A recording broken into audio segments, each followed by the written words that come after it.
নমস্কার বন্ধুরা, আজ আমি একদম অন্য রকমভাবে চিকেন কষা রান্না করে দেখাবো। এর আগেও আমি দেখিয়েছি চিকেন কষা, কিন্তু এবারে চিকেন কষাটা দেখবেন। প্রথমে দেখেই যেন আপনারা ভেবে নেবেন না যে জলের মধ্যে মাংস ছেড়ে দিলাম, এ আবার কেমন কষা মাংস হবে। প্রথম থেকে শেষ পর্যন্ত দেখবেন, তাহলেই বুঝতে পারবেন যে মাংসটা কিভাবে রান্না হলো। আর খেতেও খুব টেস্টি হয় এইভাবে মাংস রান্না করলে। আমি মুরগির মাংস কষা করার জন্য আমি নিয়েছি 1 কেজি মুরগির মাংস। নিয়ে ভালো করে ধুয়ে নিয়েছি। মাংসটা আমি বাজার থেকে কেটে নিয়ে এসেছি। আর বেশ কিছুটা আলু বড় বড় করে কেটে ধুয়ে রেখে দিয়েছি। মশলা নিয়েছি 250 গ্রাম পেঁয়াজ ছোট ছোট করে কুচি কেটে রেখেছি। আর রসুন নিয়েছি বেশ কিছুটা। আর নিয়েছি আদা আর কাঁচা পাকা লঙ্কা, আর শুকনো লঙ্কা নিয়েছি বেশ কিছুটা।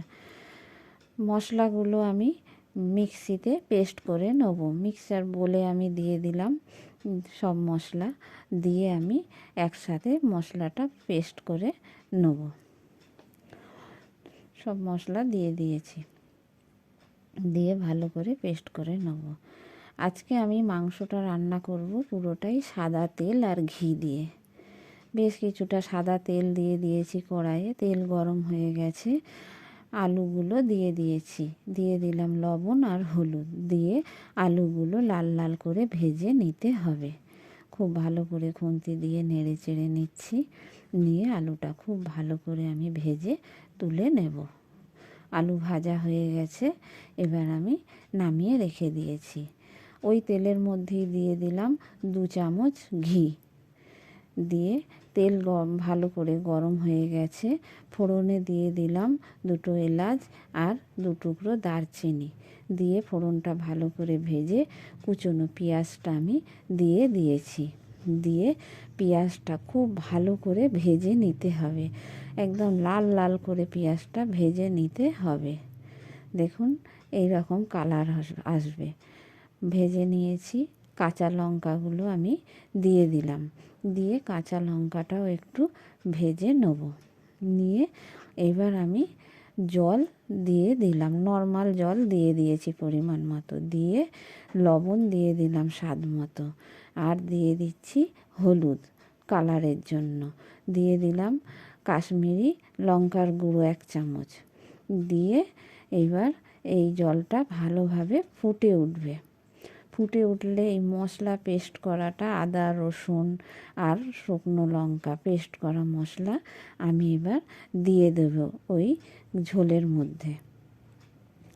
ঝোলের মধ্যে দিয়ে দিলাম। দিয়ে খুব ভালো করে নেড়ে চেড়ে নিয়ে যখন ঝোলটা ফুটে উঠলো, তখন আমি এবার এই মাংসটা দিয়ে দেবো। কাঁচা মাংসটা ঝোলের মধ্যে দিয়ে দিয়েছি। দিয়ে খুব ভালো করে আমি নেড়ে চেড়ে নিয়েছি। মাংসটা খুব ভালোভাবে সেদ্ধ হতে দিতে হবে। এই ঝোলের মধ্যেই মাংসটা ফুটতে থাকবে বেশ কিছুক্ষণ। ফুটতে ফুটতে মাংসটা একদম কষা হয়ে যাবে। দেখুন এই যে ফুটছে। মাংসটা যখন সেদ্ধ হয়ে আসবে, হাফ সেদ্ধ মতো হবে, তখন আমি এবার ভেজে রাখা আলুগুলো মাংসর মধ্যে দিয়ে দিয়েছি। দিয়ে মাংসটা খুব ভালো করে আবার আমি ফুটতে দেব। দেখুন মাংসটা ফুটতে ফুটতে আলু মাংস খুব ভালোভাবে সেদ্ধ হয়ে গেছে। আর ঝোলটাও অনেকটা মরে গেছে, একদম কষা কষা হয়ে গেছে। যখন একদম দেখুন তেল ছেড়ে দিয়েছে, নামানোর আগে আমি গরম মশলা ছড়িয়ে নামিয়ে নিয়েছি। দেখুন কত সুন্দর দেখতে হয়েছে মাংসটা। দেখুন আপনারা দেখছিলেন না, আমি জলের মধ্যে মাংসটা দিয়েছি। এখন দেখুন কেমন লাগছে মাংসটা রান্না করার পরে।